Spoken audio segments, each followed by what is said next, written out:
How should the Springboks line up to face Japan in their first game of the November tour? Now, straight off the bat, there's a couple of massive selection headaches. The first one being that Jan-Hendrik Wessels has been banned for 9 weeks. I'm not going to get too much into that.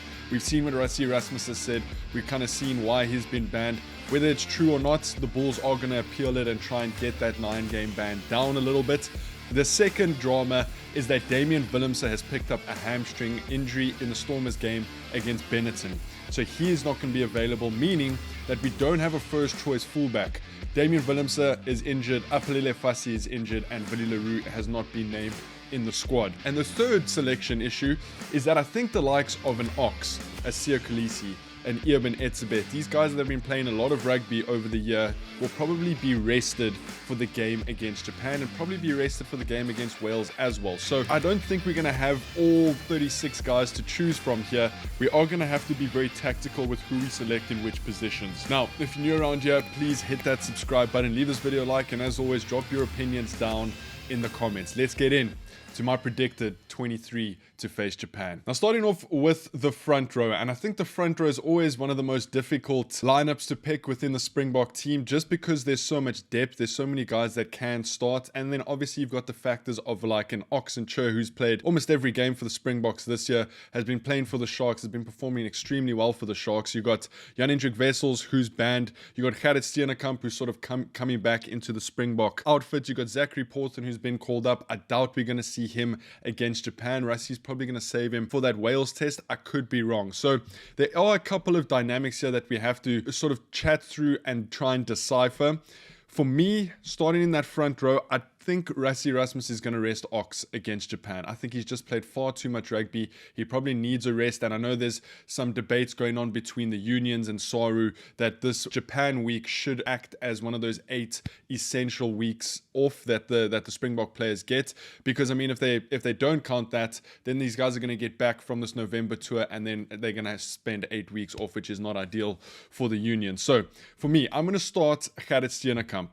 I'm going to rest Ox and Chur. I'm going to start Gerrit Steenekamp. Into the hooker position, we've only really got Malcolm Marx and Johan Grobler with Jan-Hendrik Wessels being banned. You could potentially play Marco van Staden in that hooker position, but I don't think that's going to happen. So for me, I'm going to go for Malcolm Marx in the number 2 jersey. And then in that 3 jersey, I mean, there's a couple of options. You can play Thomas du Toit. You can play Volko Low. You can play Zachary Porton. I think Rassie Erasmus is going to go and play Volko Low just to keep that Bulls sort of front row operational with Gerrit Steenekamp and Volko Low. They know each other quite well. Malcolm Marx is a veteran at this point, so he'll slot in perfectly. And I think that's how Rassie Erasmus is going to go, because he does need to rest Ox. Yes, Thomas du Toit could start, but does he start ahead of Volko Low? Does he start in that loose head position ahead of Gerrit Steenekamp? Definitely an option, but I would rather start him on the bench. We then move into the second row, and again, very, very difficult to kind of predict who Rassie Erasmus is going to select here, because I think he is going to rest Eben Etzebeth. Jean Klein sort of coming back. Lut Joch is coming back from injury. You got Archie Snyman and Rowan Nokia, who have been in the Springbok sort of camp this year, so you would assume that they're definitely up there. In that number 4 jersey, I'm going to rest Eben Etzebeth, and I'm actually going to start Lut Joch. There is obviously a debate to be had about starting Jean Klein, but I'm going to go for Lut Joch coming back from injury to get some game time against Japan, and then I'm going to go with Rowan Nokia, who's been, in my opinion, our best number 5 lock. And I think that is probably the combination Rassie's going to go with. You could, like I say, you could go for Jean Klein. You could chuck Archie Snyman in there, but I just think Archie is better coming off of the bench, which is what I'm going to save him for. Then, moving into that loose trio, and again, there's so many big names here that we could choose from, but I think Siya Kolisi is going to be rested. I don't think Ben Jason Dixon is going to start against Japan. You got Marco van Staden, you got Franco Moster, who's also back in the fray, could potentially even start at lock. Ben Jason Dixon could start at lock. Pieter-Steph du Toit could start at lock. So you can see how difficult this selection is becoming. But I'm going to go at 6. I'm going to go for Marco van Staden. I'm going to rest Siya. I was at the Sharks game over the weekend, and he does look a little bit tired. He is raring and ready to go for these test matches, but I do think Rassie's going to rest him against Japan. 7, I'm going to have to go with Pieter-Steph du Toit. You can argue that Ben Jason Dixon could potentially start, but I do think we need a captain.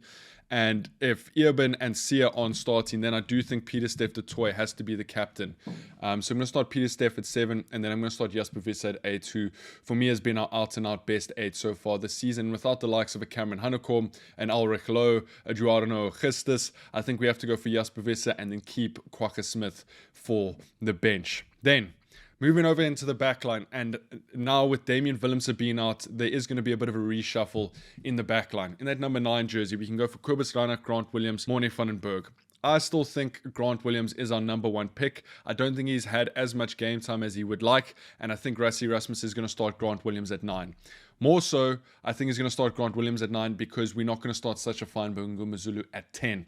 I think we're either going to start Handré Pollard or Manie Lebok in that number 10 jersey, because I do think Sasha is going to have to fill in that 15 jersey. Now, there are a few people that can fill in that 15 jersey, Sasha being one of them, Ches and Colby being the other. Do I think Manie Lebok can play 15? Probably not. I do think it's between Colby and Sasha, and I think Rassie's probably going to go with Sasha at 15, which means that I'm going to start Handré Pollard at 10 and save Manie Lebok for the bench. So all 3 of our fly-offs are going to be operational for this game against Japan.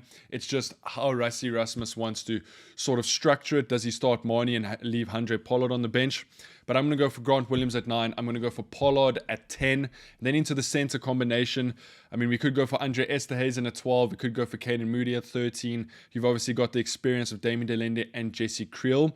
And I think that's where Rassie's going to go. Just because I don't think they've had as much game time as Rassie would like. I think Rassie's got the answers he needs from having Andre Esterhuizen at 12, having Caden Moody at 13, and kind of shuffling and trying to find the best combination for that center pairing. But I do think with the likes of a Sasha at 15, Rassie is going to want some serious stability and experience in that midfield, which is why I've gone for Pollard at 10, Damien Delende at 12, and Jesse Creel at 13.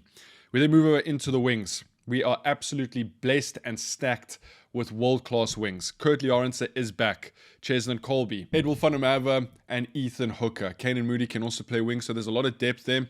But I don't think Rassie Rasmus is going to mess around too much with this Japan side, who, to be honest, do look pretty decent. You're kind of seeing Eddie Jones saying that they're better than the 2015 Japan team, so I don't think there's going to be too much experimentation. You could also play Edwin van der Merwe at 15, who has played 15 for the Sharks over the past couple of weeks. But I think Rassie is going to go for Kurt Lawrence and Cheslin Colby in that 11 and 14 jersey, and then, like I said, Sasha Feinberg and Ngumazulu in that 15 jersey to cover for Damian Willemse, who is struggling with that hamstring tweak.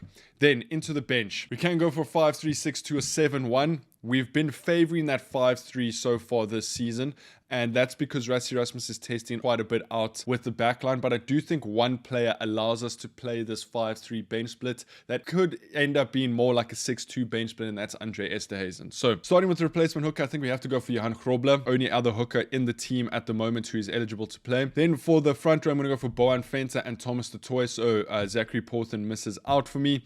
Replacement lock, I'm going to go for Archie Snyman. Replacement Lucy, I'm going to go for Kwagga Smith, who can obviously play all around the scrum as well as potentially even the backline. And then my 3 replacement backline players, I'm going to go for Morne van den Berg, so Kobus Reinach misses out in this Japan game. I just don't think Morne van den Berg has got enough game time so far this season. Manie Lebok, replacement sort of utility back. And then I've gone for Andre Esterhuizen as the final back, who can then also slot in as a forward, whether it's flank, whether it's 8th man. We saw Rassie Rasmus sort of try this hybrid style of play, and Andre Esterhuizen is the perfect guy to do that. So that's how I see the Springbok 23 lining up against Japan. As always, let me know what you guys think down in the comments. If you haven't, hit that subscribe button, leave this video a like, and I'll see you guys in the next one. Take it easy. Peace.